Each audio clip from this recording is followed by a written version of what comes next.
we were on, but I didn't hit the live button. So I guess we got to start all over again. Oh, man. Good evening, everyone.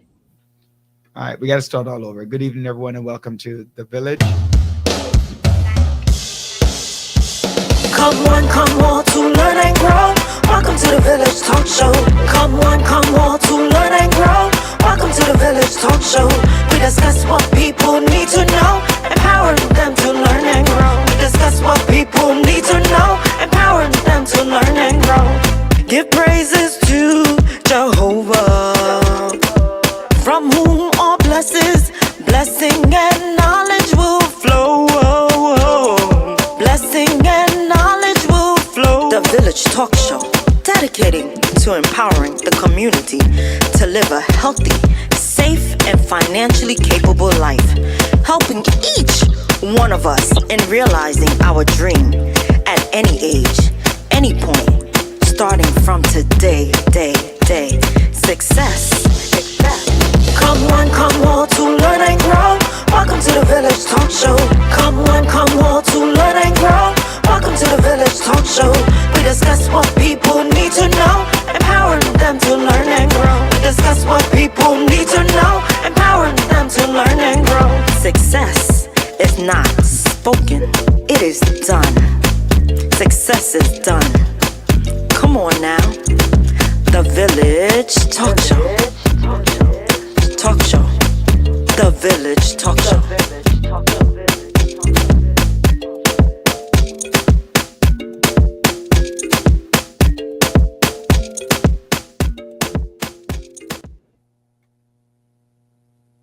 So, again, everyone, welcome to the Village Radio Talk Show. It's very excited to see you here on another Thursday where we're dedicated to empowering the community to live a healthy, safe, and financially capable life through education, helping each one of us in realizing our dreams at any age, any point, starting from today.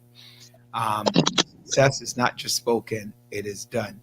And again, our reading is from St. Mark's chapter 5, verses 18 through verse 20, right? And it reads as follows. And when he was come into the ship, he that had been possessed with the devil prayed him that he might be with him. Howbeit Jesus suffered him not, but said unto him, Go home to thy friends and tell them how great things that the Lord hath done for thee, and hath had compassion on thee. And he departed and began to publish in Decapolis how great things Jesus had done for him. All men did marvel. And again, when Jesus was in the country of the Gadarenes, and and the young man came up to him who was possessed, and the idea here is just God healing people and getting the opportunity for people to go out and spreading the word about the marvels and the beauty of Jesus Christ, and that we all become missionaries to spread the good word and good faith. So again, the St. Mark's chapter 5, verses 18 through 20. Um, and so it's very exciting to know that you can catch the Village Radio Talk Show. You can catch it anywhere from YouTube, and most importantly, please subscribe to our YouTube channel and share on our YouTube channel. Get us up there. We're on 92.1 FM GD Radio, Gospel JA in Jamaica, Florida, and the Bronx. On any of our Facebook outlet, from any of the hostess, Roderick F. Daly, Dr. Joy Bryant, John Sampson, from our producers, Andre Doman and Sophia Willissey, on the Village Facebook. And again, like I said, especially on Facebook. Topics you want us to discuss, you can send it out to villageshow30@gmail.com. And so we're going to open the show with everything that's happening around the world in politics. And you have 435 seats that are up for re-election for the congressional. That's the electoral Congress.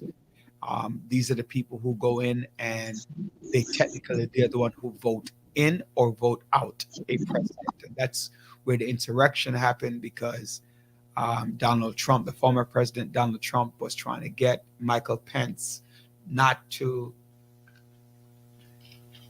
solidify the election and saying that the election is fraud and that he should remain president, which Mike Pence didn't do because he did not want to overturn the Constitution. You have a couple of implants who are running for office. This time around, it's on the Republican side where you have Herschel Walker's an implant from Florida running for U.S. Senate in Georgia. And then you have an implant in Pennsylvania with Mehmet Oz, who's coming from Jersey and moving over to Pennsylvania to run for U.S. Senate. And then you have right here in New York, you have a big race for governor between Kathy Hochul and Lee Zeldin, the Republican. There was a large gap in the race. And then in Georgia, you have Kemp versus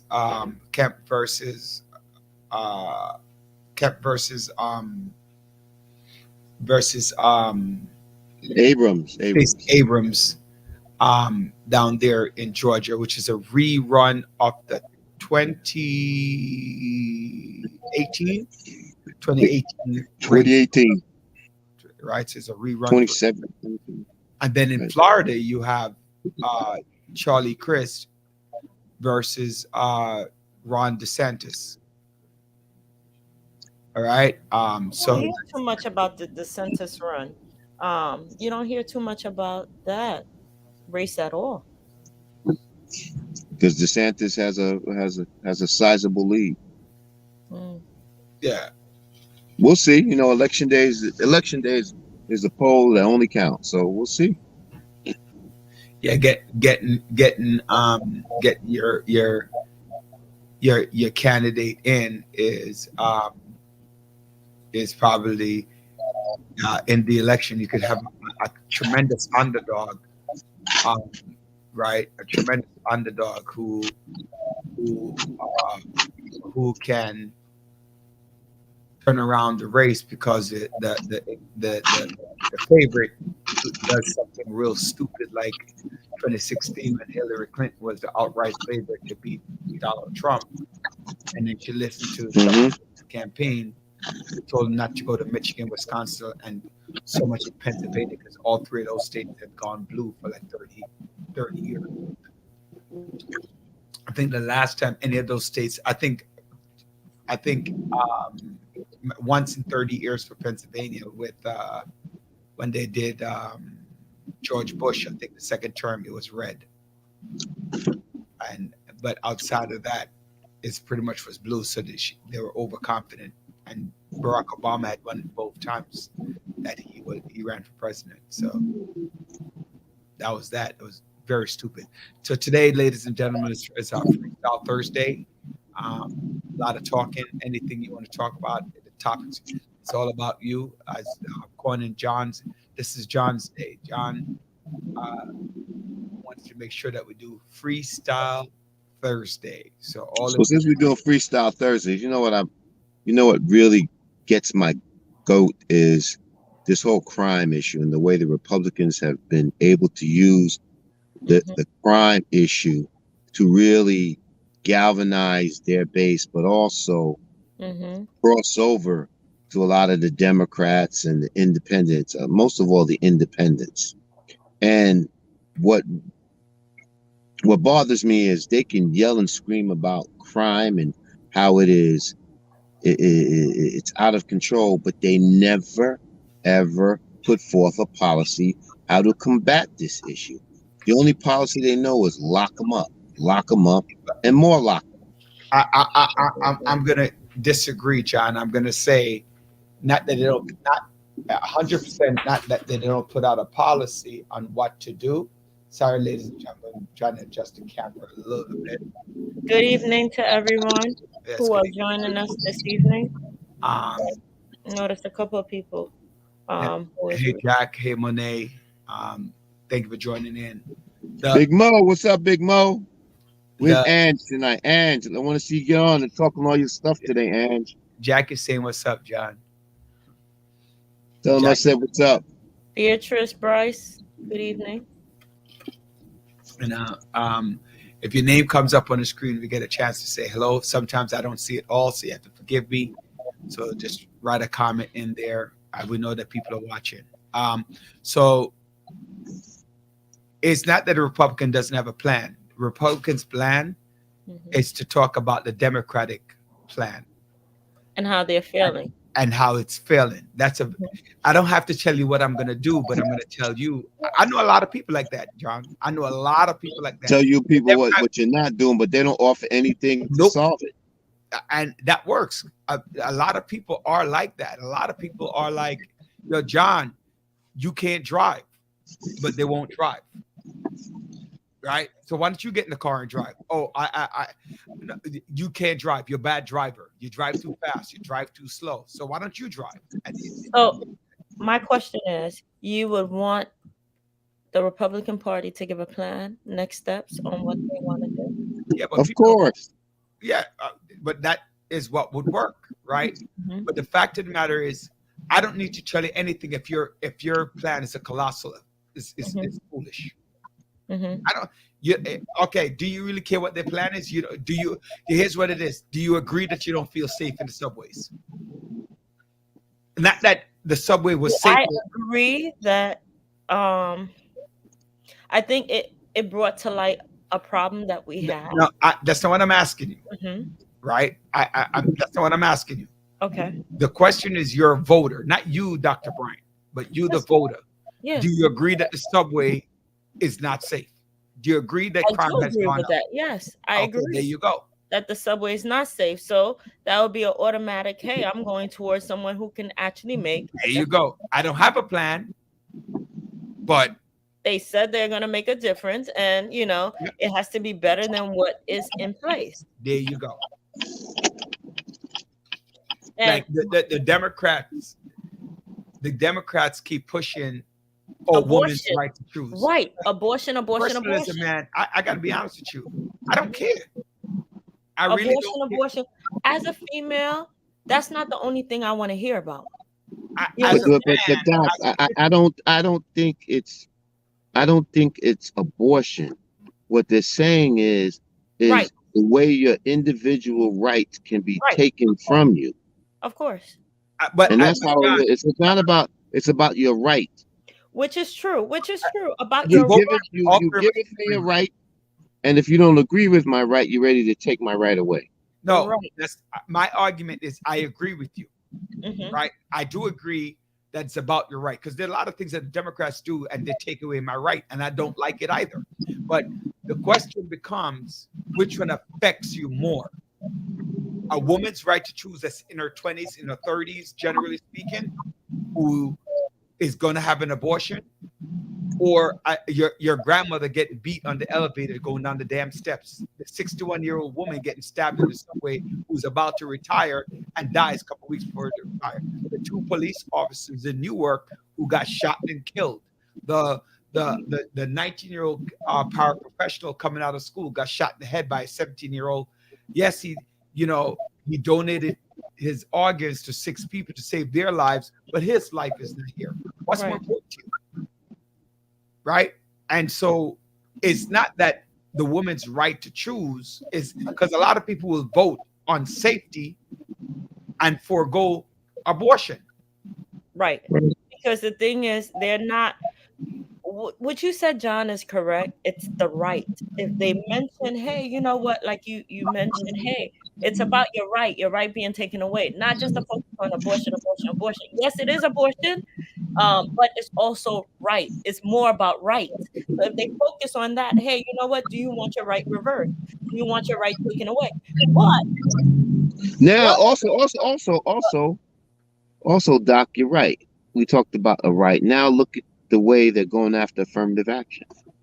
Right. So it starts with one and then the other. But exactly. Here it is.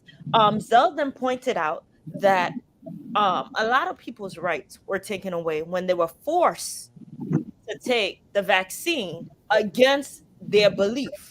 So it started with the Democrats. That's what he actually used to combat the whole right thing. He has a point.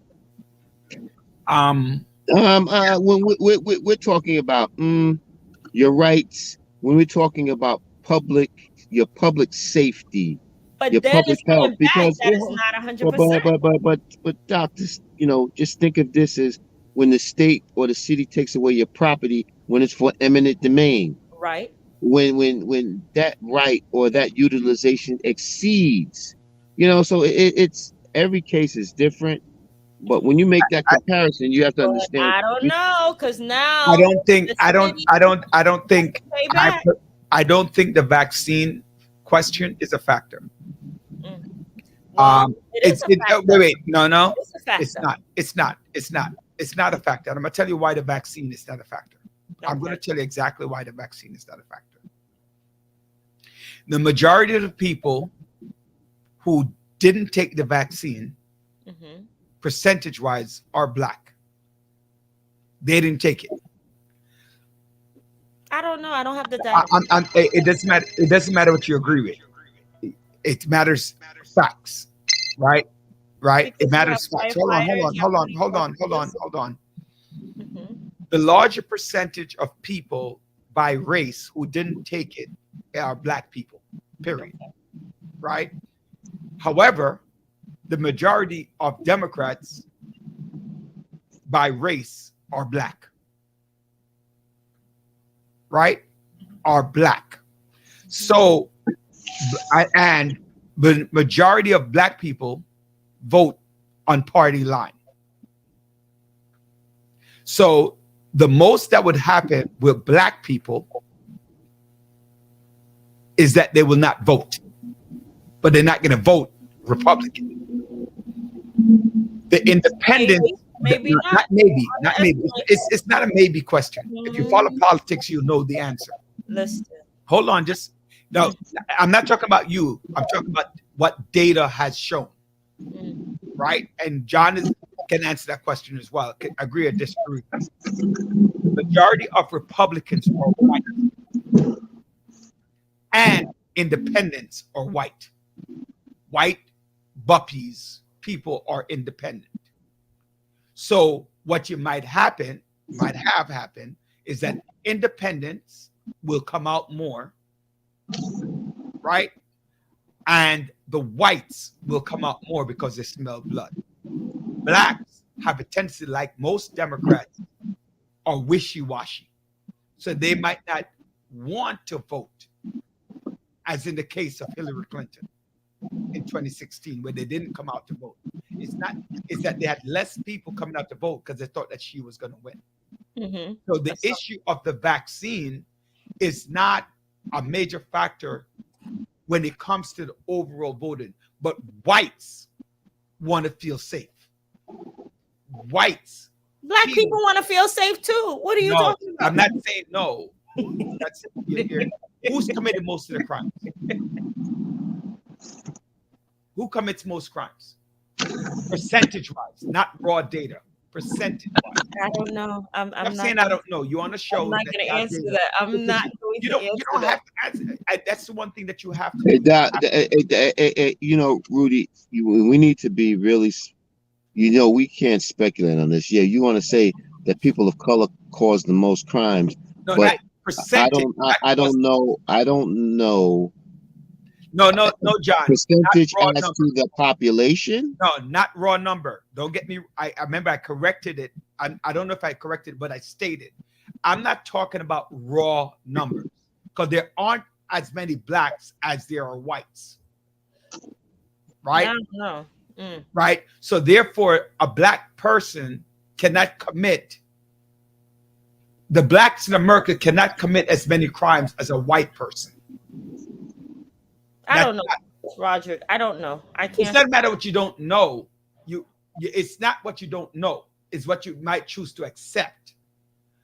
The percentage of crime by race not by raw numbers. Does everybody? I hope everybody out there. Now, who's calculating this percentage? That's what I want to know. Who? It doesn't matter what they calculated. It is important.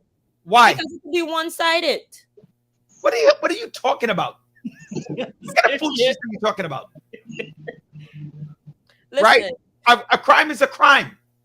Okay. Whether it's a felony or a misdemeanor, crime is a crime. Right. Now, we're not arguing the justice system, right? Which is a whole different debate in itself. The justice system is I believe personally, is more unfair to a person of color than it is to a European American. I do agree with that. It doesn't mean that we're not committing crimes. Right. It's just that mean that when we go to court, our sentences are different. Mm-hmm. But we still got to go to court for a crime that we committed. You understand what I'm saying? So that's not what I'm arguing. I'm not arguing the justice system, right? And so what happens is people sometimes, because of certain higher numbers of crime like that, a European American, right? A European American or Caucasian American feel that it's the other side that committed the crime, but the raw data shows that more whites commit crimes than black. Okay. Right? That's the raw data. So people have to understand the difference between raw. So, there are 300 blacks and 3,000 whites, right? But you might have 100 blacks who commit a crime, right? And 300 whites commit a crime. So raw data shows 10%. There are more whites who commit a crime, but the percentage of blacks who commit a crime is higher. That's what it means by raw data, right? And that's that. Certain crimes we commit more of. But anyway, that's not the point. That's not what I'm getting at. So when you're thinking about that and you're pushing that through, Lee Zeldin is not. He's not going to give the data that says white commit more crimes. He's going to put the data of unsafe and in neighborhood down. She's for New York City, where it's very unsafe, right? Or so we don't need the unsafeness of New York City to start spilling over into our suburbs, into our white world. Look at that woman, the European American, Caucasian American, that we spoke about last week, who did $41 million in crime, right? And was selling the off brands and so tagging on the names, making $41 million. That's a major crime. What's that guy's name, John, that went to jail a few years ago? Bernie something another with the pyramid scheme, the Ponzi scheme. Bernie. Madoff. Right? But they're not talking about Bernie Madoff, yeah. Right? And Bernie Madoff was a damn Republican who took millions of dollars from billions of dollars, not millions, billions of dollars. Did he die or something in jail or something like that, John? He died, right? Or no? He died in jail. Yeah, cancer. He died, right? Yeah. One son committed suicide. Oh, one son had cancer. Huh? What happened? I think another son died of a suicide. One had cancer. One son died. So you notice something, what you're just saying or whatever. Typically people tend to forget that what you do, and the Bible says it too, what you do don't only impact you, it impacts overall your entire family. So when you commit something, and you got to think of who's coming after you or who it impacts. You're thinking in the general. Look at the young man who got murdered this week, the rapper who got murdered this week. What legacy is being left? You understand? What legacy? A lot of our young people are being cut off are being cut off and not given an opportunity to leave a legacy. So unfortunately, Madoff, his crime, you're seeing it, there's an after effect. Not only although it wasn't violent, the after effect is monumental. His after effect caused many people to commit suicide and caused many people to lose their generational wealth. Not only that, but also sickness and things, and Oh Lord. Anyway. You know, But please go out to vote. Go out to vote. Go out to vote. Do not just wait for the big election to go out to vote. You know, this is the type of election that counts. Like you mentioned, Roderick, this is what determine changing some changes that need to be made. And this will impact what the president is able to do and cannot do. So I know this is a time that was counting down for the Republicans to change everything over. Let's just go out to vote. That's all.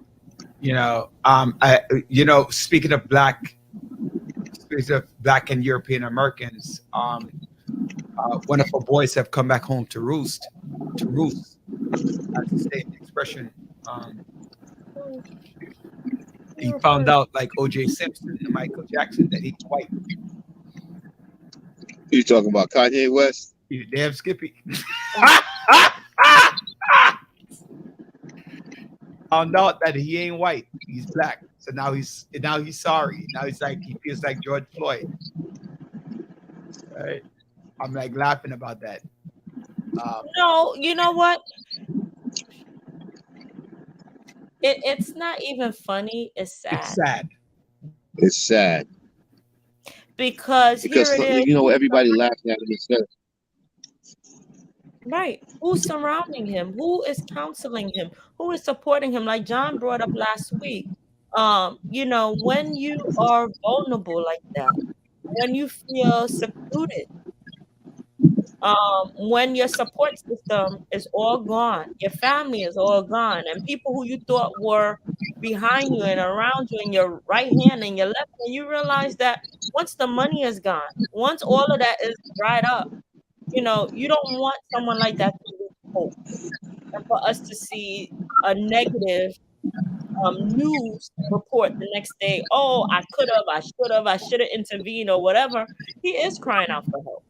He does need help. Some of the things he says are true, but it's just the delivery of how he says what he says is the problem. The delivery of what comes out his mouth and how it comes out, and then some of the people he support, he put it out there, and then they turn their back on him. So, you know, he's left by himself. But always a reminder, you are still a Black individual in the United States. No matter what type of money you have, or what type of popularity, or what type of fame, it will always go back to, hey, it's still Black. You know, I was watching the thing with him with Pierce. Oh, yeah, that I sent? Yeah, a couple of people sent it to me. Yes, when you sent it as well. I think I watched it when you sent it. And he's talking about, I was like, John, when he said, I only have about $20 million, $120 million in the bank. It's like, damn, yo, give me one. Who said that? Kanye? Yeah, Kanye. I only got one. And he was like a 2-year-old kid when he was talking. Like, he was like, la, la, la, la, la, la, la, la. I was like, yo, how old are you, man? You're an influential man in America going la, la, la, la, la, la. Or you finish. But in the conversation, though, you know, seriously, he wasn't answering the question. Mm-hmm. He really wasn't answering the question of the conversation, and you know, it's crazy, right? Because I heard the comment right? I finally was able to hear the comment that he made about the Jews, and it wasn't in the video, but I finally, and his comment was wrong. His comment was completely anti-Semitic, completely. There's no ifs and buts are spoke about his comment. It's completely anti-Semitic. You can't say you're gonna go DEFCON on Jews. Why do you have to repeat it, my friend? It doesn't matter to repeat it, but a lot of people ignorant. You know what? Ignorance. I repeat it because a lot of people don't know what he said and why he's getting chastised. I didn't know why he's getting chastised because sometimes I believe, like I said in the past, and a lot of people agree with me, that if you make any comment, right, that's perceived to be negative, right, people can take offense to a comment that might not even be negative. But I'm standing up to say that the comment was negative, because you cannot talk about killing a race of people. That's not correct. And that's wrong. Mm-hmm. And there's no defense. You can't come out and, like he was saying, he was talking about his business partners, right? And I'm like, I don't care who you're talking about. Mm-hmm. Right? You got to, like, you can't even your business partners, you should not be threatening their life. Not at all. Right? Them, their family, or anyone. Even tonight, there's a hike in Jersey. They have a hike in the FBI put out for all the synagogues to have security because there's a threat on the synagogues. Now, constantly, different groups are constantly attacked for no reason. Andre says you're a little bit low, Dr. Brian. Okay, let me try to get closer. So different groups are constantly attacked all the time for no reason at all. For example, during the pandemic, Asian people were being attacked left and right. Jews are being attacked left and right. African Americans are being attacked left and right. And I have a problem with people who are in a class that is constantly looked down at, who are attacked, who are always put in the spotlight, going to attack another group that's in the same situation as them. Me too. I agree with that. All right. I say this all the time. I'm gonna say it again. I envy the Jews. I envy them because if you make something if you make like Kanye West did, making an anti-Semitic comment, right? I wish blacks were like that. Work together and right. You get up. I don't care if you're black, white, pink, or purple. You make an anti-black comment, I'm done with your product. Timberland a couple of years ago talk about my shoes. I didn't make my shoes for black people to wear, and black people still went out and buy Timberlands. It's okay. No, stop buying Timberlands. Or was it Tommy Hilfiger or Timberlands, whichever one it was? I don't remember which one it was. Right? Stop supporting them.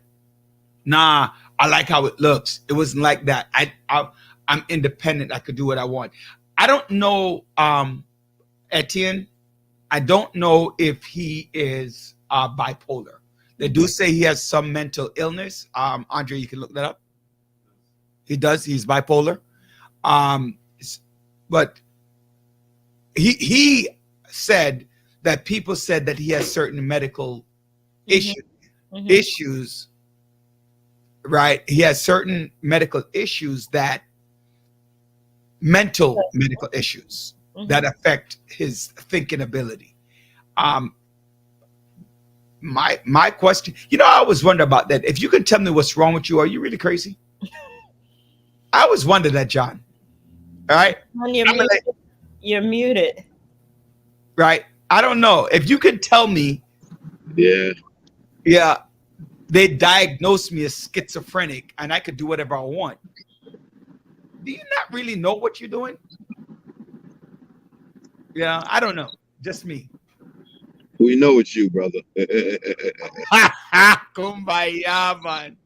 Yeah, thank you, Nar. Thank you, Nar Star. You're a smart ass. I appreciate it. Ruby Walcott, Roger Capdale is the man. He is the definition of real stand-up guy. I'm still gonna beat you in dominoes, though, North Star. Right? So those are some some real issues that as communities that we need to learn, we need to understand, go after what is rightfully yours, and stop having. I mean, every person, every family, even within a family, you have people who have different thoughts, but you hope that when they step outside of their house, the thoughts are the same and they're uniform. So they work. We don't talk about our thoughts. That's true. That's the problem. I am more. What do you mean by I need to? I am very sensitive to disorder. If a man, we talk about the importance of addressing mental issues on the show like there's no tomorrow, especially when the African American community, we in African American communities have a tendency to hide and don't want to talk about mental issues. We don't want to talk about it. We feel that it's taboo. It's not the right thing to talk about those different things, right?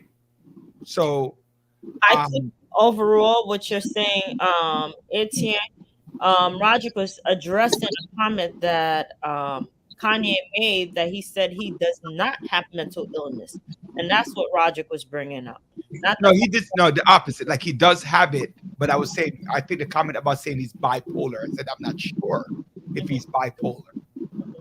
And then, but I know he did say he has mental issues when I was looking at the interview. He did address it. Next celebrity in conversation. I kind of want to throw that out there, Dr. Brian. Takeoff.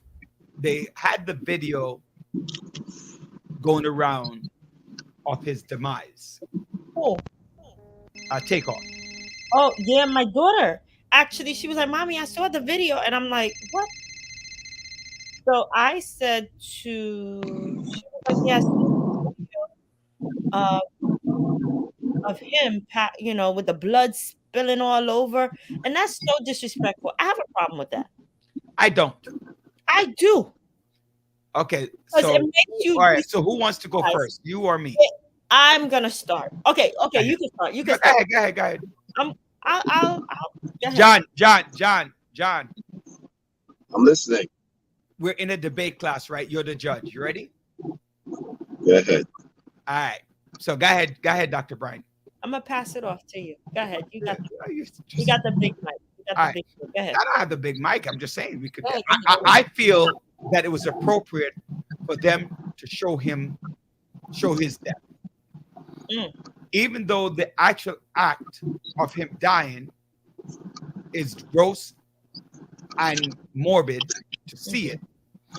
He has placed his life in the public eye, and by placing yourself in the public eye, you are going to get the good and the bad, because it's the same public that made you famous that wants to see more about you. You can't just pick and choose when you want the public to be part of your greater life. So it's unfortunate that he was killed, and I, Roderick Daly, speaking for me, and I also want to say that I can speak for the village when I say none of us wants to see anybody dying. Every one of us want to see everybody living great fame, great fortune, and everything else. But you've placed yourself in a light where the world is sensationalized by your world, because the average person in the world does not live your life. And so you take the good with the bad. And so, yes, I do think they should have shown him, unfortunately, right? And as disgusting as it was, as graphic as it was, it's part of that world. And the average person, you would not see an average person dying to know what that's like. Dr. Bryant, your comment? I disagree. Highly, highly disagree. The more we see crime being committed and blood and everything spewing out, that's promoting more of that. Nothing is sacred. Versus, for example, Kobe Bryant, when the crash happened, do I need to see his body burned up? No, he's dead. We can't bring them back.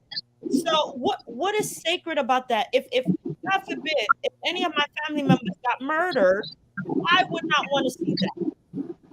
Blood spewing everywhere, it makes you desensitized to crime. It makes you desensitized to many things. That's why people are walking around doing all types of crime. Because guess what? It don't affect anything. But you want to see somebody get murdered? No, I don't want to see that. That's nothing to be passing around. There's nothing to celebrate about that. Nothing at all to celebrate about that. Once kids start watching things like that, it's, oh, okay, they got murdered right in the hallway. Oh, that's not a big deal. I saw their brains flat out anywhere. So they're going to go around doing the same thing. No. you become desensitized once you continue to watch and see things like that. So no, I do not want to see someone get murdered, and just because they're famous, I don't want to see that. Not at all. It was wrong. Their family might not have had that opportunity to find out that they were murdered, and that's the first way that they're finding out that these people are dead. It's a lack of respect. I don't care if you live out your life in the public eye, but certain things are sacred. Like, do you want to see people? So that's saying that, hey, I'm famous. If I'm going to the bathroom, you need to see me going to the bathroom. Or if I'm going to, do whatever I need to do, you need to see that because I'm famous and I'm supporting your lifestyle. No, not at all. Certain things are off limits. Period. So well, let me give you my point of view. Roderick, I understand you talk about being in the public eye, and as a result of that, these are the pros and cons.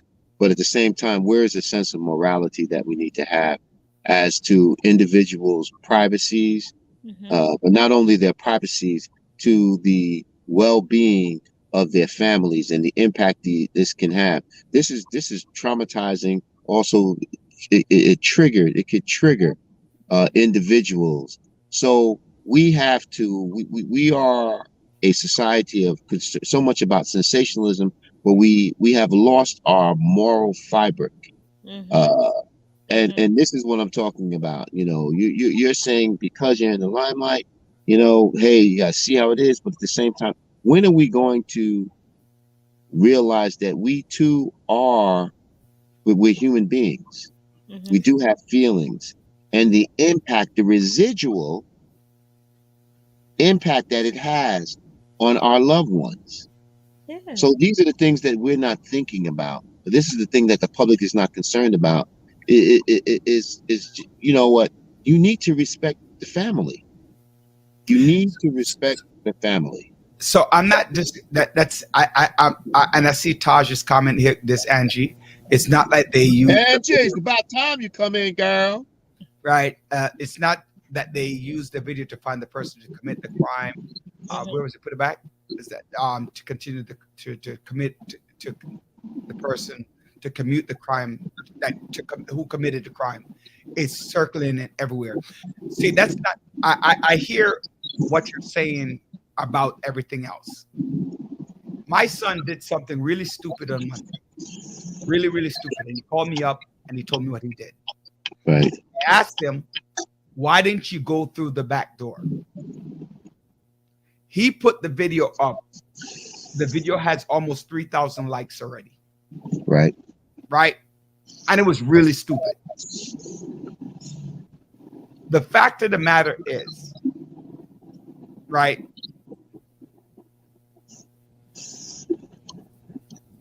if you place yourself in the light, you have to know that the negative comes with that light. There's going to be darkness in the light.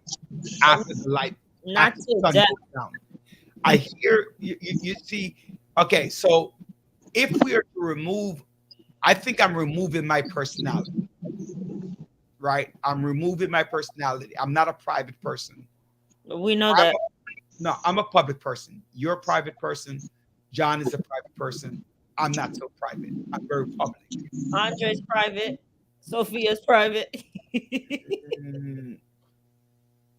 I would say John and I are more public than private, but John is more private than I am. You're very private. Andre's not private. Andre's more, I don't really talk. Not that I'm private.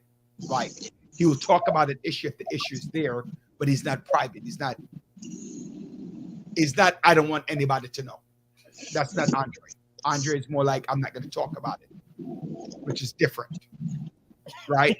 Yeah, thank you, Angie. You're not private. So true. So, too much. Sophie is private, however.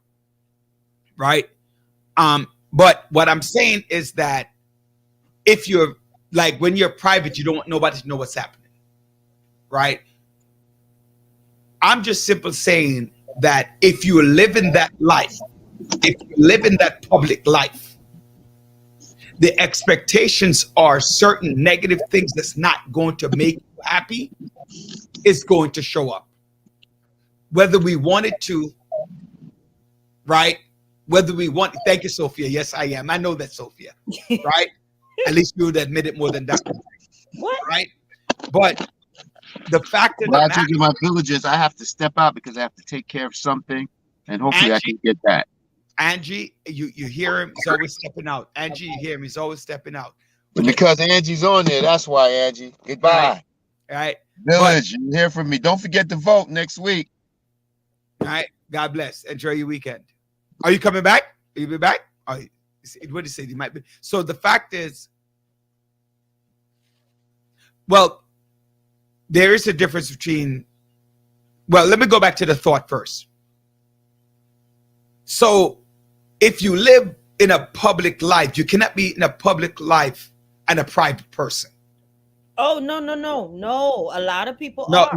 no, you cannot be. There is. Like, because you cannot be, because if you pee outside and it's in a bad place and somebody sees you, they're going to do a video and send it worldwide. Right? Because you are a public figure.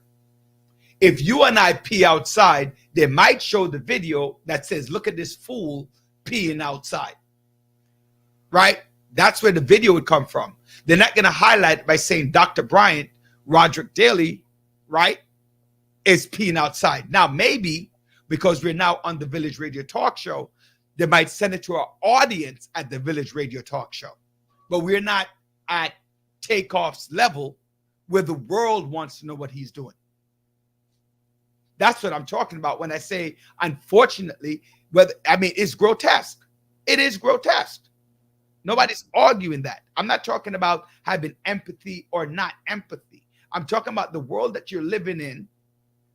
The world wants to see what happened when Tupac Shakur died. The people wanted to make sure that he died. Even now, they're still saying he's still alive. Right? And the man has been dead since 96. Same thing with Michael Jackson and Elvis Presley and all. There you go.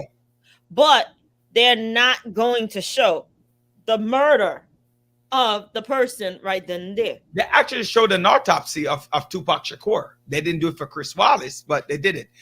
So let's go back to the two questions here. What is the difference between private and disable to talk about something? So private means that you don't want nobody to know anything. Like if you do what Dr. Bryant do when a subject comes up. You shun it and pretend like you don't hear it. You give a one-word answer. I don't shun anything. Yes, you do. No, I don't. Okay. You don't shun it. You just move on. And then versus choosing whether or not to talk. So you're selective in what you talk about. So you bring up a topic or you don't bring up a topic. You don't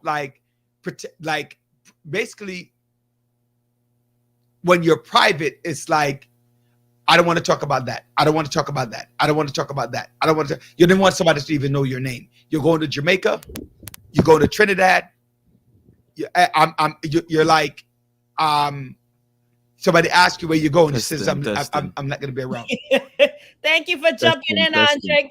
Go ahead, Andre. So, I'm here. Yeah, I can hear you. Oh, Can you hear him, Dr. Bryant? Yeah, I can hear you, Andre. To it as well. So, my thing is with privacy, really, Can we is see that your face? you can choose who you want She to. said, can she see your face? Yeah, let's come around. I look horrible right now. Let's pull him up on screen. It's not gonna work because MC my computer's a right different next to case. Roger. But man, people know how I look. Anybody who don't know how I look, you just use your imagination. No, we want to see your handsome face. Put it on. Put on your handsome face. Oh, my camera not working, honestly. Oh. It's really not working, for real. But anyways, the point is that when it comes to privacy is that you can choose to talk to who you want to talk to or share whatever it is that you want to share. So Roderick is a funny guy, man. 'Cause I swear, Roderick thinks he knows everybody. Yes, you're right about that. Right. You're right about that. Okay, that's true. So in a sense, really, is like me. There's people who I choose to share certain That's things what I'm with. saying. That's exactly what I said. But that is still private. So I might be private when it comes to certain things. There's things that I might not share with you or even with Dr. Bryant. And I'm pretty sure Dr. Bryant, there's things that she hasn't shared with us from the or Apple myself. or Google Play Store. I forgot download the app because enough literally missing this Tonya. Roderick, on the other hand, as he said, he's public. So Mhm. even if he wet his drawers, No, he's gonna share. I do withhold information. I'm not saying I do not. I do. I don't tell everybody everything, but So, I'm more public of the three of us right now. Yeah. I'm the more public, right. willing to talk about things that people would consider to be sacred and I Mm. shouldn't talk about. So I'm saying there's a difference between private and secretive, Mm. right? To share with someone does that, Oh, no, Versus that's the that same- share with someone that's else. The same one I just put up. right?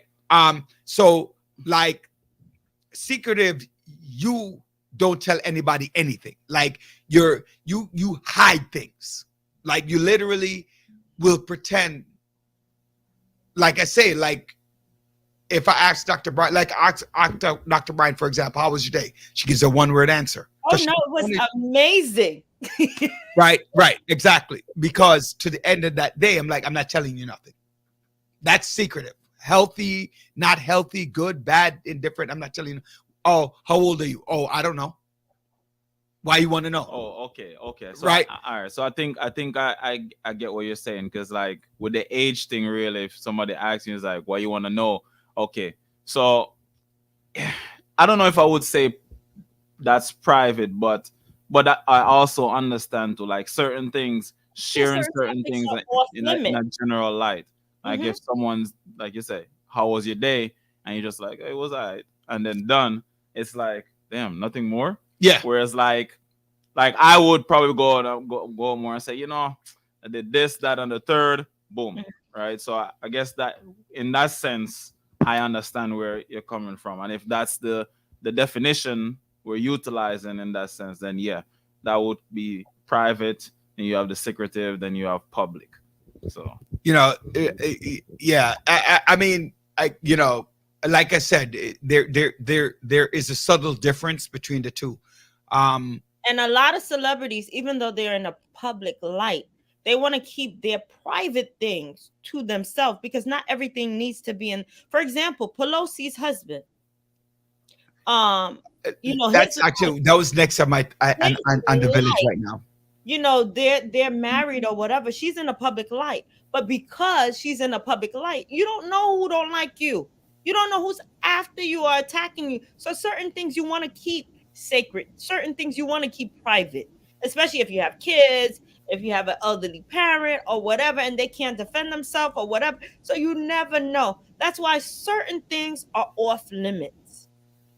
Well, I don't think you should be putting your schedule on social media, right? I don't know that that's newsworthy, right? Unfortunately, Or a lot of the rappers end up dying that way because they're broadcasting when is enough in regards to what is sacred, what's not. When you're saying, hey, I'm out here on this such and such, and I'm over here, blah, blah, blah, blah, blah, blah, blah. And then they're setting up. You don't know who don't like you. And they're setting up for your murder, not knowing that you're broadcasting to share with your fans. And that could be the last time you take a breath. And that's the problem. You don't know. No, So- I agree, right? I agree, right? The things that I agree with. I'm just talking about the video itself, right? And It should not be- again, again, it's not about the video, right? It's about the person that I'm talking about, not the video. I understand, but do you want to see his last image as being murdered? I want to see him. I wanted to see when That's Michael Jackson. how I want to- Okay, let me ask you a question. Mhm. Let me ask you a question. Queen Elizabeth Mhm. funeral, October 19th. Mhm. Why did a few million people line up? That's after she died. Wait, after she listen to died. my question. Don't Mhm. jump in there yet. Why did 2 million people or thereabouts, I'm exaggerating numbers. I don't know the exact number, but thousands of people line up to see a casket? Because they couldn't even see the body. They just saw the casket, the coffin of the queen going through the city. And they weren't even able to go into the ceremony to pay their last respects. They felt that it was paying their last respect. They Okay. felt that, So, hey, but would wait, they wait, line up? let me finish. Wait, hold on. I'm asking the same question. Would they Because- line up for your funeral? Would they line up for my funeral? Yeah, would thousands of people line up outside of Windsor Castle? If you're in power for a long period of time, your You're grandmother. still not answering the question. I'm not The a question queen. is, I'm not a queen. that's my point. That's I what did my not. Wait. I was not that's around. exactly what my point No, is. no. In addition to that, the queen has been around for the grandmother, the great grandmother, the this, all this time, and they felt like, for example, God forbid one of the presidents die, pass away, or whatever. You know, people are gonna line up to pay their respects to. They feel they're paying their respect by showing up. And maybe if they see their family to address, hey, my condolences or whatever, leaving flowers, or that's their form of paying respect. And I agree with you, but the fact is, like when in 2003, when James Davis was shot and killed at City Hall by that lunatic that he brought into City Hall, Mhm. I literally went to see James Davis. Okay. Right. The family. I spoke to Jeffrey, who's who's a friend of mine, and I spoke to him, and going through the funeral and whatever the case is. Right. Mm-hmm. On St. John's and Brooklyn Avenue, where the wake was for him, Mm-hmm. thousands of people lined up. Mm-hmm. And at that point, if I wasn't a VIP at that point, I would have been standing on that line. Mm-hmm. He was morbidly killed when he was shot and killed. Right. People line up. The fact is, people are mesmerized by celebrities. Conditioning. And it's very hard to inform people that celebrities like you and I put on our shoes, our pants, one leg at a time. It's almost like you ever go to I know I didn't mean like she and I are celebrity. That's not what I meant. Right? She and I are not celebrities. That's what I meant. They don't. I mean, like we're common people. We're just everybody else, right? Right. So, like people, right? I know. I realize how I said it. Like that's not what I meant, right? What I'm trying to say, right, is that you ever like when you're a teacher and you go to the supermarket, and if you go to the supermarket in your community and the kids see you dressed, and I never had that experience. To be honest with you. Like you walk in, you see the student, and the student go like, "Oh my God, Dr. Bryant!" I honestly never had that experience. I never had that experience. The children like, "Oh my God, Mr. Dale, you at the supermarket? Yeah, I gotta eat." Right? And so it's what it is, and I'm not sure from which angle Wallner is saying it, conditioning, and that's what it is. Like I personally believe that people look at celebrity completely differently than they look at the average person, and As so a God. It actually raise them up in God mentality. They start to worship these people, idolize, and that's a problem. Right. For example, Kyrie Irving, right? He retweeted something, and someone, they started saying, hey, anti-Semitism and all of that, right? Based on a retweet. Because of his influence, people will follow what it is that, he says or do. Same thing. The influence of a celebrity, a president, a queen is major. So I get it, but their death for example, the way that a president, Ronald Reagan, passed away or whatever, compared to a rapper getting murdered, no, that should not be spread all over the internet. There is nothing positive about that. The murderer is still out there. It's not like Taj says, it's not like they're hoping to find the killer. No, they just want to be the first one to spread the news. That's relevant. So that's my beef with that. Yeah, I mean, don't get me wrong. I do get your point of what you're saying, right? And I get Taj's point, but I'm just saying from a common person perspective, right? Hey, Program and condition. You're right, Walnut. We have program and condition to what, idolize people. And yes, that's what God says, don't idolize anyone but him. And that's where the problem comes in.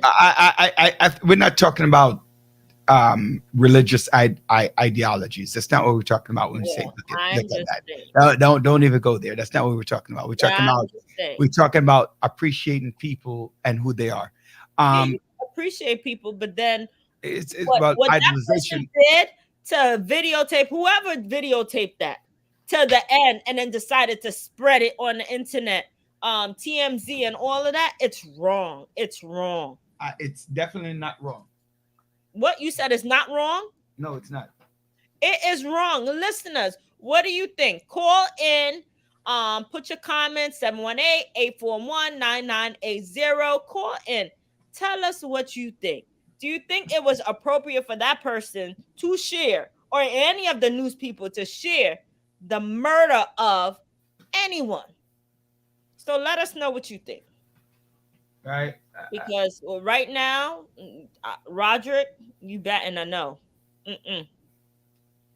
What's your thought, Andre? What are your thoughts? Repeat the question. What's your thought? Do you think that they should have been circulating that video? Do you think it should have been out there? With what? With Kyrie Irving? Like it was Kyrie. Yeah, I don't know. Not Takeoff. Yeah. Oh, I mean, the video of his death, and just like what was happening surrounding his death, right? His demise. Yeah, I definitely think they shouldn't have.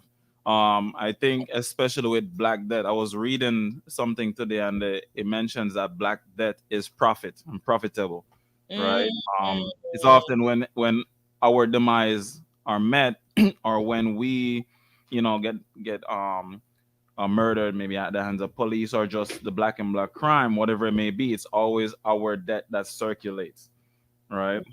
I don't see that with other demographics, and it's a wonder, in a sense, really, like, why is it that our demise always circulates, right? Like, to me, that's psychological warfare, right? So I use when it comes to police brutalities, for example, and so I'm pretty sure, like, to see something like that, another black person might be looking and concerned that, what if that might be me? That's so. What if that might be me next? And I think that's how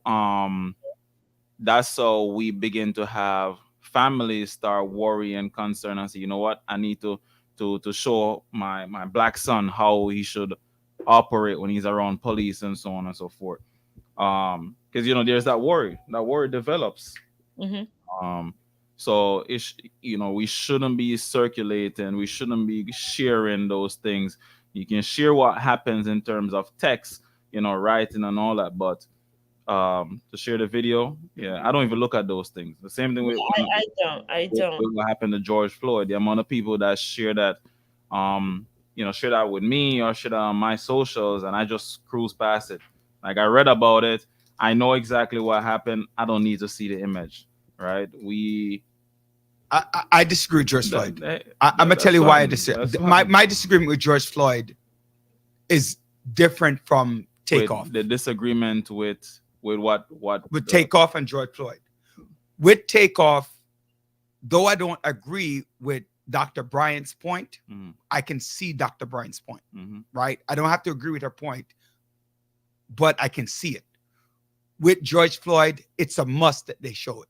And the reason why they should have shown that is because you really want the people, the audience, to live through his pain and to see what has happened to people of color when you speak about police brutality, and to see that up front and what is happening. So people are talking about, oh, we're getting abused by the police. We're getting abused by the police.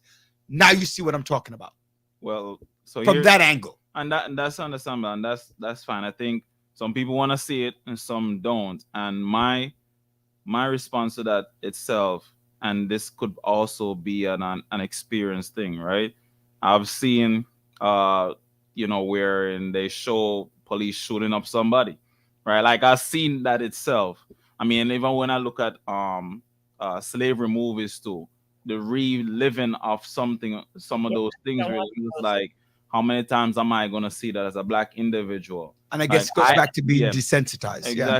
Yes. I I don't want to see so much. I remember even feelings about that. You get angry, and at the end Yeah. of that, you see somebody get murdered for no reason. Guess what? It's gonna be retaliation or Yeah, whatever. and, I want you to know, attack. So it's not gonna be positive results or positive reaction that comes out of that. Yes, with the Black Lives Matter thing here, here's my beef with Black Lives Matter. They were up and armed. Oh my gosh, blah blah blah. Police brutality. Yes, there is police brutality, but I needed to see that same energy against black people, and that, I haven't heard anything. The protesting in the magnitude that we had all around the world. So that's what Wallner says that some people still don't believe, but we do, right? We do. So where and the people who don't believe, are they really looking at it, right? So in a sense, really, it's like, how do you get someone who doesn't believe to really start paying attention? There's some sort of psychological play at hand right there that you may have to do to really get them to pay attention to whatever message you're trying to relay, right? If I don't care to believe, I'm not even gonna tune in, right? I'm not even gonna watch it. I'm not even gonna look at it. You can send me pictures and all, but I could care less, and that's the thing. So, I don't know, Warner. Share with us who started it. Black on black crime. Yeah, who started that phrase? I don't know. You tell me. Right. Let's look it up real quick. Okay. So I don't know who started the phrase "black on black crime." What do you mean by that? Yeah, black on black is a black person killing a black person. If you want to change the name of the race from black to African American to Negro to whatever you want to call a black person, depending on the time. But we're killing our own. The fact is, the black on black, white on white, Chinese on Chinese, Asian on Asian is the same race killing the next race, or same race committing a crime. So therefore, I'm not exactly sure. Explain to us what you mean by that point. Who started the phrase? I think all of us are confused at the stage. Yeah. At this stage. You got white on white too. So that's. I'm gonna look that up. I actually am interested. I don't know that it started the term. Right. I just think it is what it is. I think it's just what it is. And you know what? When you put up black on black crime, you know what comes up? Hogo, our governor defends cashless bail. That's what comes up. So cashless. Yeah, her name come up as the first one. Hogo defends cashless. Well, this is Google. Google said the how Google search engine can be biased too. So yeah. That right there, like, wow. The first thing that pops up is the governor against the cashless bail. I don't know. Roderick, what do you think? That what, cashless bail? But that phrase was around. That phrase "black on black crime" was around before Kathy Hochul. Right, but it's. Okay. Wallner, you can call in 718-841-9228. 9980. Andre will put up on the screen for you so you can see the number. It's on the screen. And so give us a better explanation, because I think all of us here are confused and we don't want to talk about something that we're confused about. 718-841-9988. If you see Andre's face right now, he goes like, what do you mean by why are we using the phrase? Is it Roger. we just say white on white or white on black? Or are you just talking about crime? Yeah, like So yeah, let me ask you, what are your thoughts about Pelosi's husband being attacked? What are your thoughts? Because now this election. So I was talking to my brother, right? Andre's dad, right? I was talking to my brother 2 days ago, right? I went by, so we're talking, and he's like, "What's wrong with him? How does he?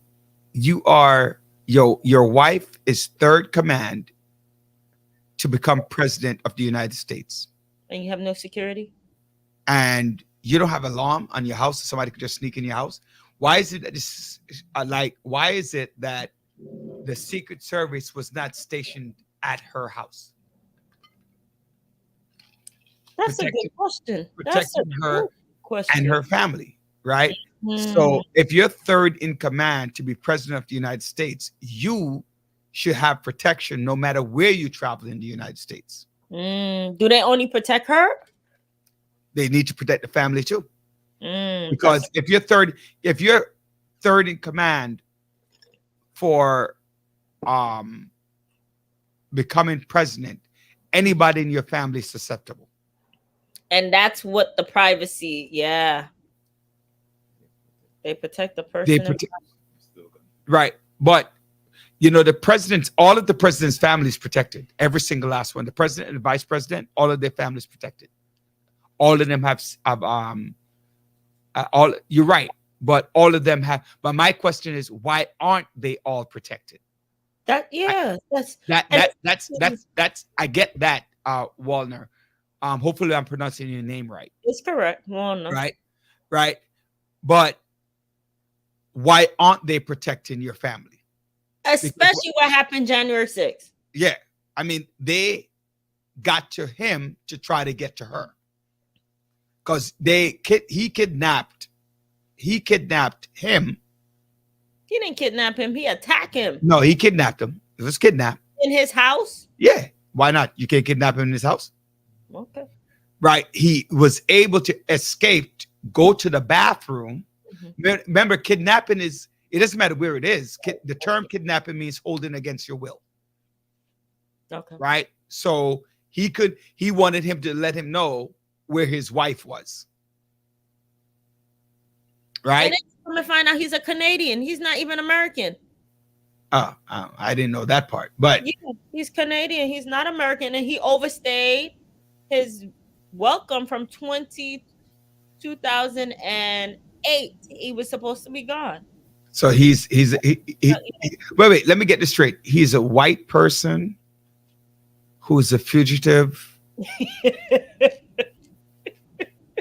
who is an undocumented person. Wait, they're white people who are undocumented. It's not just Mexicans and West Indians. Mm-hmm. Oh wow, the novelty! I didn't know that. I thought it was just people from Europe. I thought it was just West Indians and Latinos who were undocumented here in the United States. So why didn't they just deport us behind? I didn't know that part of the conversation. You know, he stayed his welcome. So as they started to dig in, they mentioned today that he is a Canadian and that he is not documented. He wasn't even supposed to be here. And he's going after who? He was part of the January 6th group. But his girlfriend said he has mental illness. He knew what he was doing. To hit him in the head with a hammer, have one or two hammers. Yeah, I mean, remember I talk about that with Kanye West, right? About knowing that you are, you have certain illnesses and you're coming on about that. Remember, they only let us know what they want us to know. That's true. Walner. Very true. The fact of the matter is that this is crazy.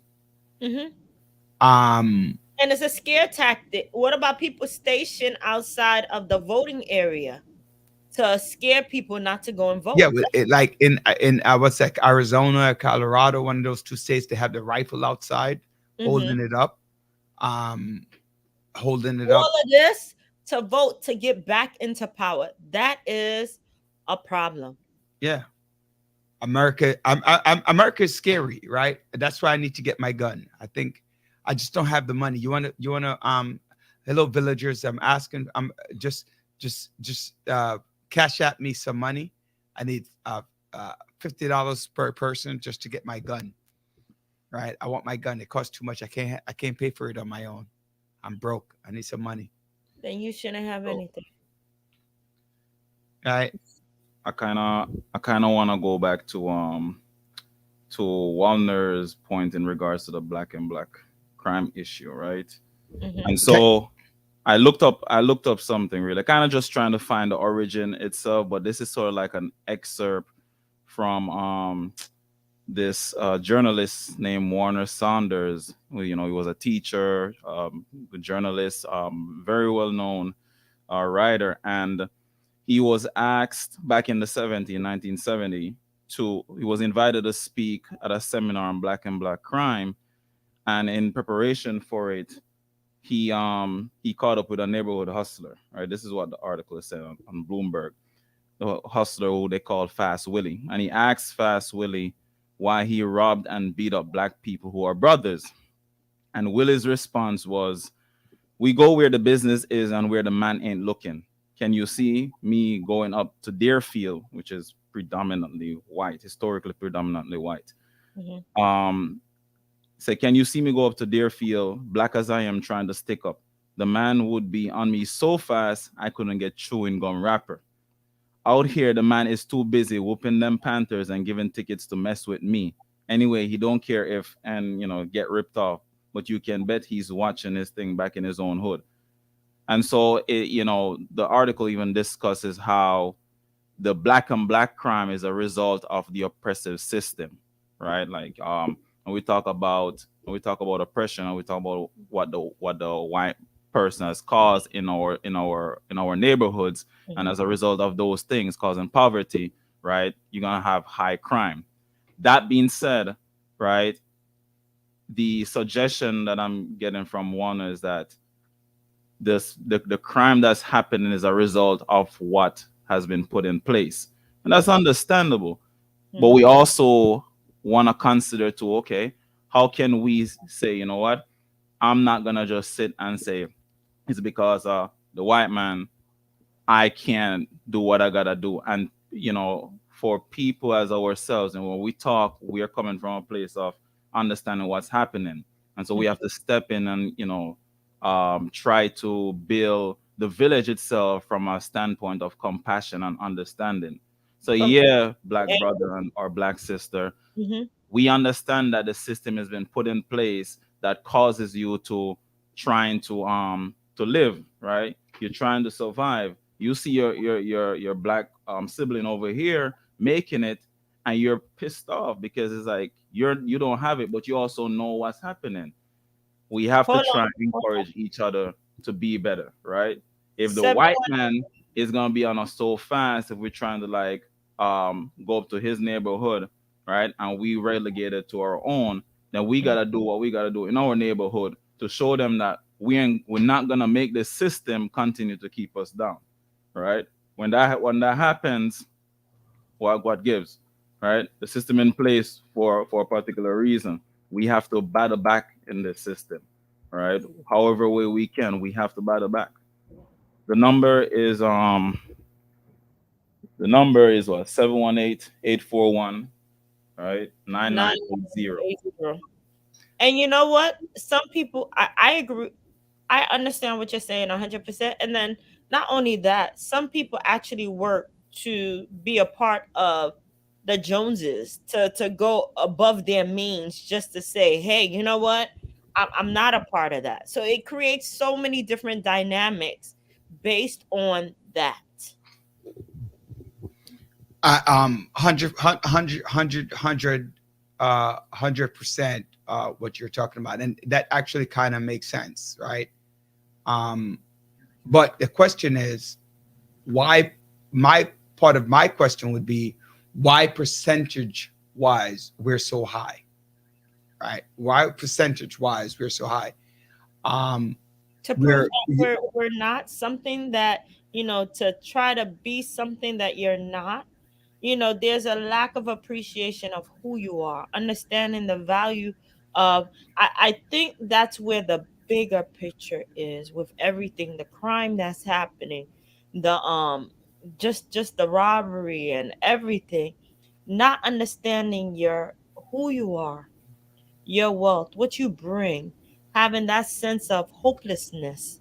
After the whole pandemic, a lot of people became hopeless, but then with that hopelessness, it became destructive. It wasn't supposed, hopelessness can either do two things. It could either push you to doing things and being creative and stepping out, going the opposite left. And that's what we doing things and being creative and stepping out. Wallner, I think that's you. Good afternoon. Yes, how are you? I'm well. Am I pronouncing that name right? I've been calling it all day. It's Warner. Yeah, it's all right. Not. I listen. It's a teacher in me. And I don't want to be all right. I want to be right. Hmm. I always tell my teachers that it's very important that you know your students in front of you, know their names, and all the other good stuff that goes along with that. So, welcome to the Village Talk Show. Yes, thank you. How are you guys? We're doing well. We're doing well. So, what's on your mind? Hmm. No. I was just curious, because many times we hear the phrase black on black crime, but more and more I look into it and just doing research or hearing news every single time using the word black on black crime. But when you think about it, why is that being pushed?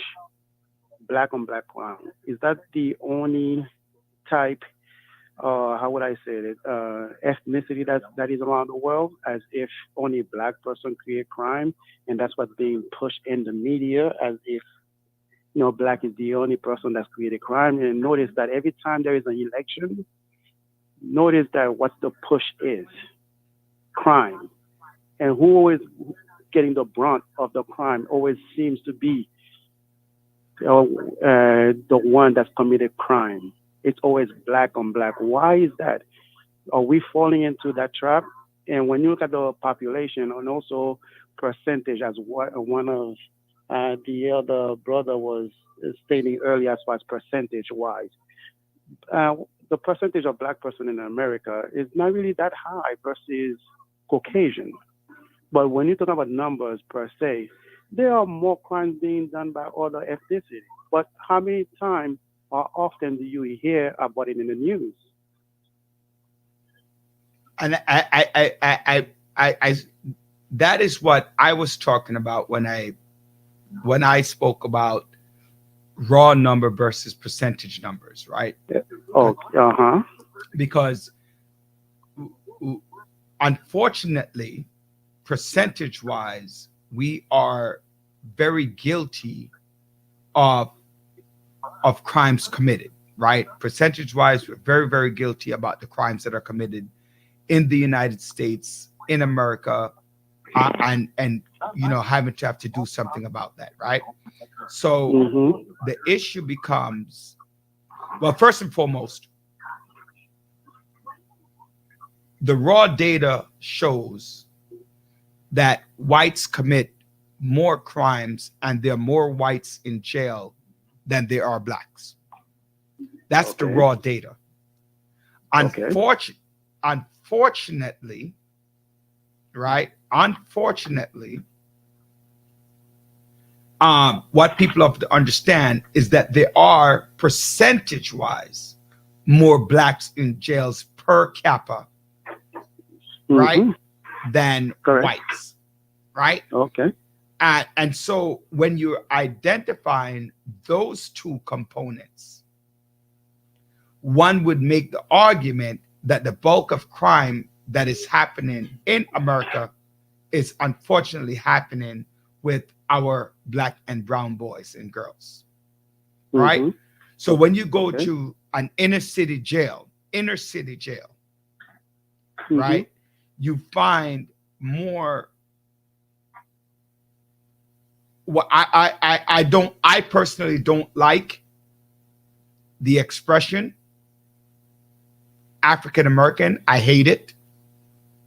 Right? I Exactly. think you either say blacks or whites, right? Because why do I have to distinguish myself if I'm looking for equal rights as an American to Okay. to label myself African American versus anything else? But that's just my personal thing, right?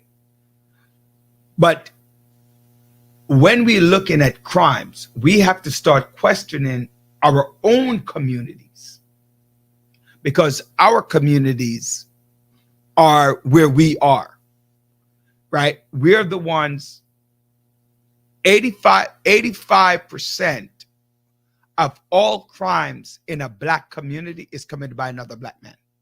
85%. That Okay, let me number stop you might right have, there. 1 minute. Okay. right?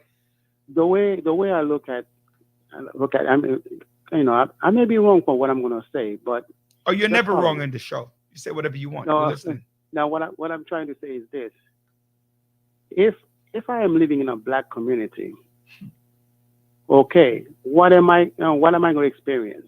I'm going to experience things that happen in a black community. Now, if I live in a white community, if I am white, I live in a white community. What am I going to experience? I'm going to experience what happened in a white community. Is that correct? So we could talk about what happened in our community, which I understand. But when we talk about crime, but most time we have to think or go back. We don't want to make excuse. I'm not here to make excuse now. And I don't think any of us want to make excuse. We know it's reality. Crime is reality. And a lot of us are working towards improving or help the situation. Right. And we do know part of the problem started way back, which would take maybe after my generation or so or thereabout to really come close to kind of fix or help the situation. Because this goes back it goes way back. It's a mental issue. It's an economy issue. There's a lot to it. And it's a lot of work that me, you, Dr. Joanne, a lot of us that have to work towards. It could be tiresome at times, but it's something that we have to work towards. It's a lot of work, but at the same time, we have to be careful as far as words that's being used. And is it helping us or is it hurting us by using it more and more and more and more? How does it look? How does it perceive? How do people take it? How is it being shown? So I don't know if I'm making sense. You go ahead, Andre. no, I definitely understand your point there, Walner, and I think even Uh-huh. with using the term earlier, you mentioned about who's why is it being pushed, right? And Mm-hmm. I think that has to do with even who controls the media and so on, because to push the idea that black and black crime is a continuous thing, Okay. right? It's like you suggest that these community, of course, are the ones who are just committing a crime over and over. So I definitely think semantics plays so much role in that, and so it definitely does come down to even how the media pushes these things. And I guess for me, in of itself, we knowing that, what do we do about it, right? And I Exactly. think in terms of even using the term, we have to be mindful how we using it. So I see your point. I see what you're saying there. Okay. See, one thing I'm learning more and more as I get older. I'm not even going to say my age. The way I used to see things Don't worry, Walner. We're all before. old. I'm the oldest one. No, John is actually. Okay. You see, I mean, back then, my mind was closed. There's a lot of things I was not exposed to, but more and more, I've listened to different people. Where it doesn't matter where you're from, what your race is, or whatever the case is. I come from different fields, and I speak to different people, and I like to hear different views, different thoughts, whether I like it or not, whether I agree or not. But I like to hear different thought, different mindset. But more and more, I'm looking at things. It is amazing to hear different views. It may not be right, but you have to be open too. But at the same time, you have to be selective. You have to be careful of what's being said or what's being pushed at certain people, certain race, certain gender, certain this. We have to be very careful. But there is a push out there, whether we like it or not. There are different groups out there that is out there to demean or to hurt, or whether we just have to be very aware of a lot of things. It's amazing. It is sad, but we have to be very careful. I think We have to be very careful. you see, Walner, one of the things that we have to look at, right? And we have to be careful. And I say this very regularly on this show. Mm-hmm. In education, where I am coming from, I look at data.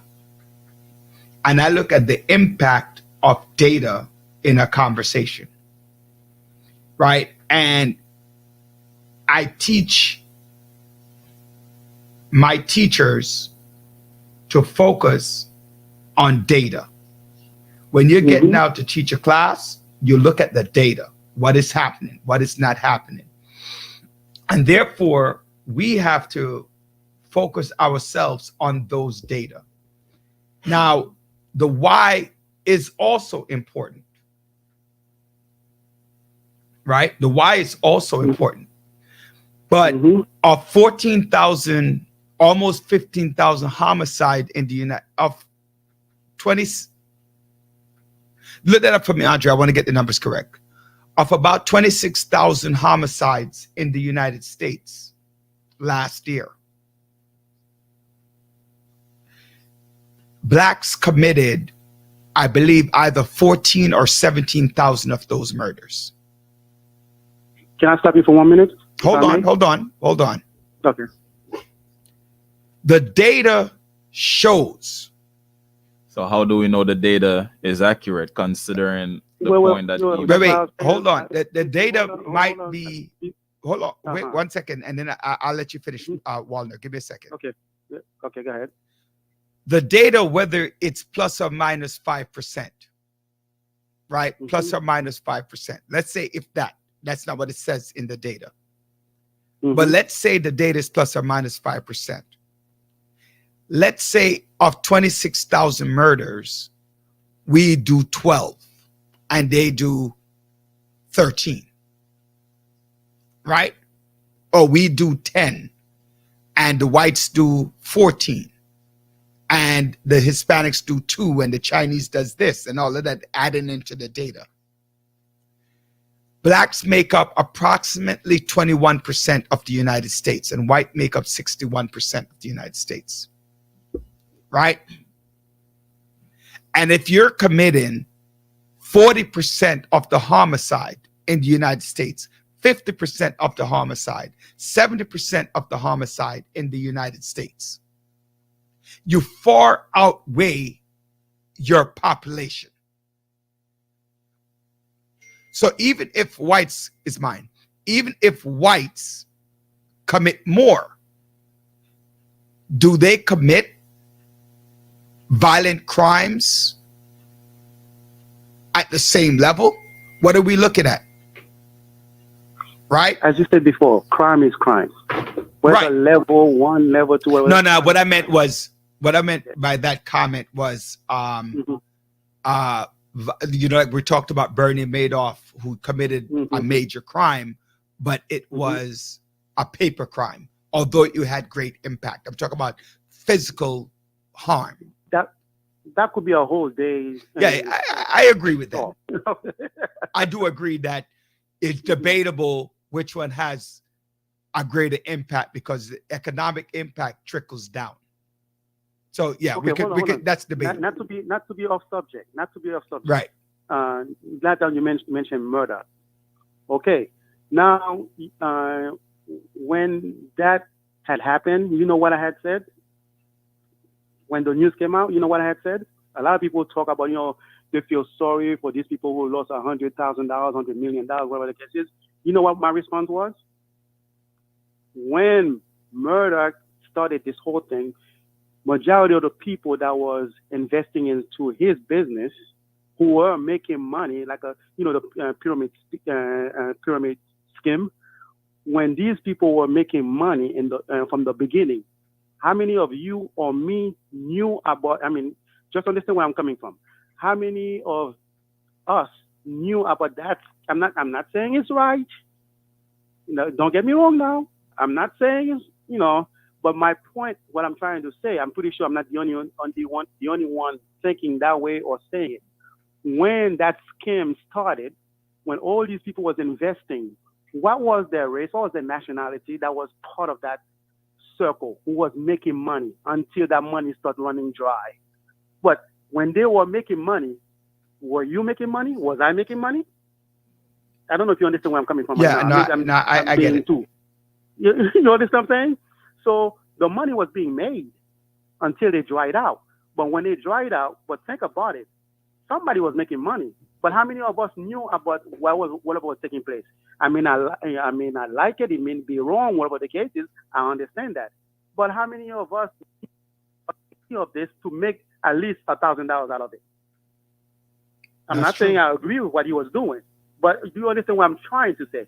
Well, but when we talk about, sometimes we talk about ethnicity, different groups, different. This is we ourselves. It's like we're fighting to get to something that we lost over 100 years. We're trying to make up, but yet we have to be careful how we being pinned against each other. I agree. Or how they're putting words to make us keep on talking and going against each other. I mean, just so many things. And many times we get caught up into it. But anyway, let's go back to what you were saying. Go ahead. Yeah, I was a little bit. No, we were talking about the expression black on black. That's what the conversation about. Exactly. Ladies and gentlemen, just to remind you that we are brought to you by the Single Parent University, where we're talking about helping individuals, single parents, talk about course curriculum, personal development, mindful parenting, support seminar, financial management, nutrition and wellness. You get free childcare, transportation, social support hub, resume and cover letter preparation, career exploration, legal assistance. Please reach out to the Single Parent University at 646-779-6767 or text SPU at 714-441. Also, this weekend on Saturday from 2 to 6 at Erasmus Hall, that's 911 Flatbush Avenue, there will be a symposium on diabetes and diabetes prevention and diabetes cure and diabetes help. For more information, you can call Minister John Williams at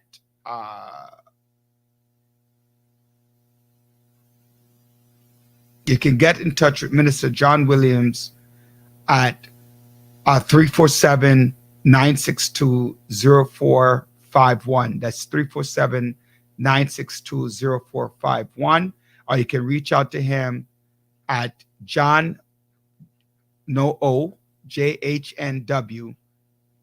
361. So that's John W 361, JHNW 361 at gmail.com. Andre, you're going to put that up on the screen, JHNW 361 at gmail.com for more information. Again, the diabetes prevention. Any questions, please do reach out and have that conversation. We're talking to Walner Talinard here on The Village. We're going over some of the conversation about how people look at black on black crime, or the coining the phrase black on black crime, and some of the detriment of what that would be like making that statement. So you were saying, we were talking about the posturing. First of all, let's go back. We had a conversation, the posturing about public safety, and how it comes up a lot in Republican talk. And I would venture to say, Waldner, that part of that Republican talk is about racism, right? And race baiting for people of color out there within the community, like keeping the blacks out, keeping the this out, because Every election, right. every time there is an election, the focus always, I mean, I don't want to say focus, but the talk always about crime is as if we love crime, as if, nobody want to be in a peaceful neighborhood, as if, it's just, if we have to look at it for what it is, really. We have to look at it for what it is. Why is it? Why is it always that push? Why is it always being thrown out there every single time, around election? So It's anyway. Go ahead. so Walner, so my Yes.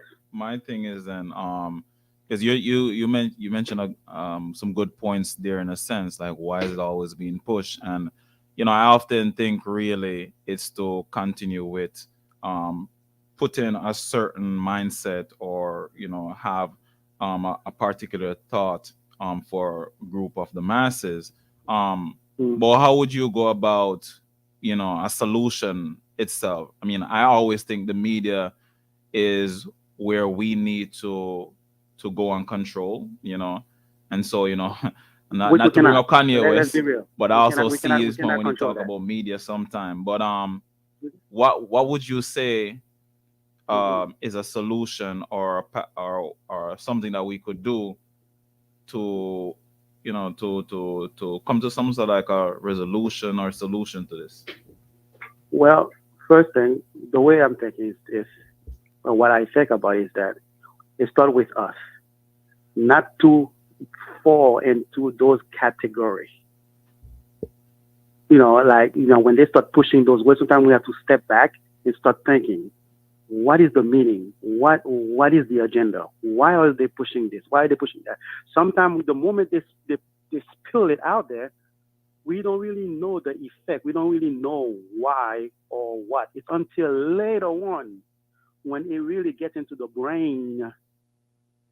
And usually by that time, a year, 2, 3 pass, it already has an effect already. That's why I said earlier, we're being conditioned. Condition. By the time they're done with us, it's already implanted in our brain. So it starts with us to examine and to think and to see what's really behind, what's the agenda. We cannot control the media, period. And some people always use the word that, we be either biased or we be. I mean, there's so many words being used when you say what you feel or what you think is true or whatever the case is. We just have to be very careful, and it starts with us. Let's think about why is this being pushed? What's the agenda? Why is it that you want to keep pushing that? I think and Walner, I want to thank you for the call on The Village. Feel free every Thursday to just call in and share with us. We love to know that we are live and love the participation of our public. So we appreciate you calling in to talk to us. Right. So God bless you. I do enjoy your weekend. I'm just going to follow up with the comment on that. And then, there are a couple of things we want to talk about with Scherzo. So again, I want to thank you for your call. Thank you so much. You guys are doing a great show. It's just keep it up, and it's very well thought out in conversation, and it makes a lot of people, it makes thank you so people much get for that. engaged and everything. All right, Mhm. take care. One of the things that Walner brought up a lot of good points, Dr. Brian, and Mhm. one of the things that we also have to look at and be careful about is that within our own communities, we don't spend the time, which is what he is doing right now, to address issues, real issues in real time, right? We have a tendency within our own communities to address issues when the issue as reaction, not prevention.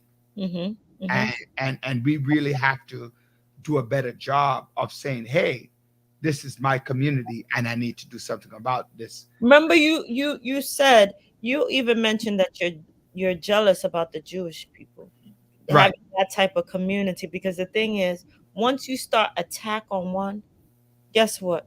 They're gonna get together and say, no, no, no, not over here. And a lot of communities are like that. Small knitted communities are like that. Some of the immigrants are like that. They get together and they stand up.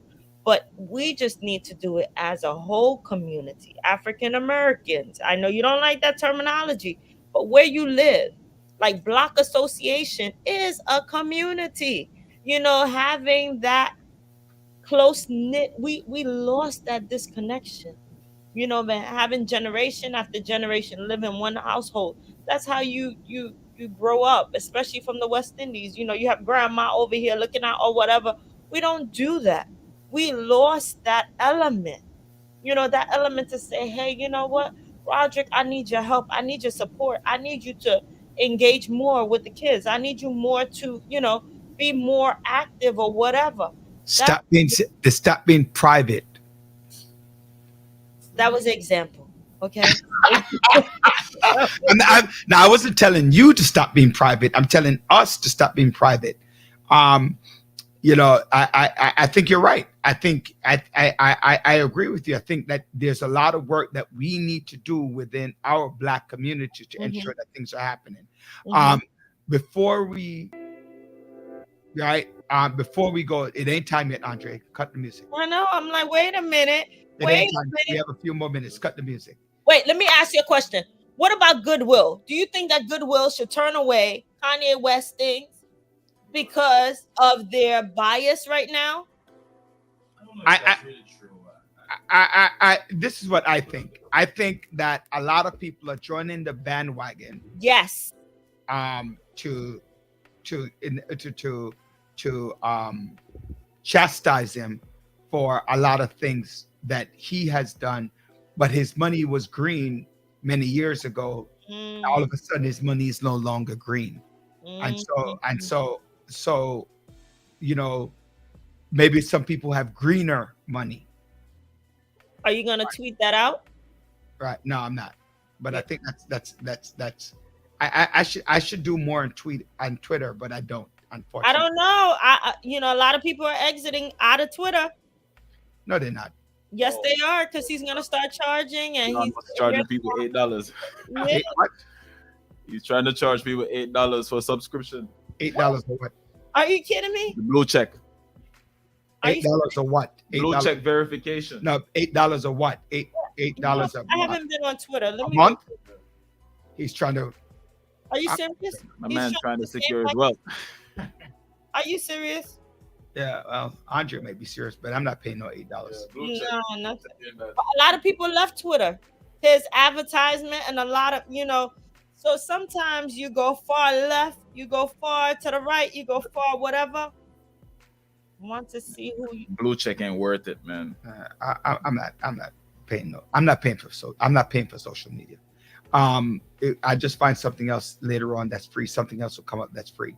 I wanted to say a happy belated birthday to my uncle and my cousin. Both birthdays were on the same day. That's what was that? October 27th. Uncle Tony and my cousin Charlotte. Happy birthday to both of you. Want to say happy belated birthday to my boy Kenneth. We And Burt Reynolds, happy birthday. Your birthday was yesterday. Happy birthday to all of you. Dan said we need to talk next Wang session. Bingo. Sister is right on spot. All right, Dan. We're talking next session. I think we have the chemo session. This is my fellow chemo brother right here. God bless you. Yeah. Dan, to talk about a lot of things that are happening. So see you next time. God bless. Enjoy your weekend. Anybody that I missed on the birthday, please forgive Yes, me. happy birthday. I try to hit it up next time. It's all right. It's all right. Be safe out there and go out and vote. Remember, Yeah, early voting is happening now. Early voting ends on Sunday. I voted. The line was nothing. Right? The line was nothing when I went to vote. So don't make it an excuse. I walked in, walked out in less than 10 minutes. Our civic engagement is important and responsible, and it's our responsibility. Yeah, people died for that right. Let's do it. Let's do it. And let me tell you, other countries don't have that. So let's do it. Let's do it. Go out there and vote. Make sure you research the people you're voting for too. You're so right about that. Not if you're a Democrat, you vote damn Democrat. The Republicans vote. Excuse me, you don't take That's people the issue vote. too, really. Wait, hold on. If you're even if you're gonna hold vote, on, if you're gonna vote for the person, you still make sure that you know what the policies are and all that.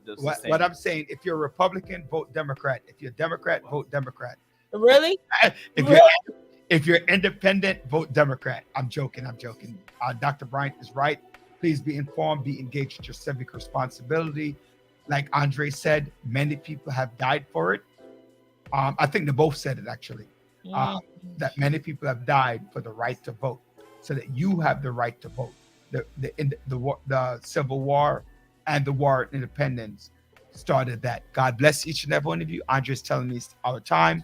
Please check out the diabetes workshop on Saturday at Erasmus Hall, 911 Flatbush Avenue. Please do come out and learn more. God bless you. And the Single Parent University. God bless you. Enjoy your weekend. Be safe. Bye-bye.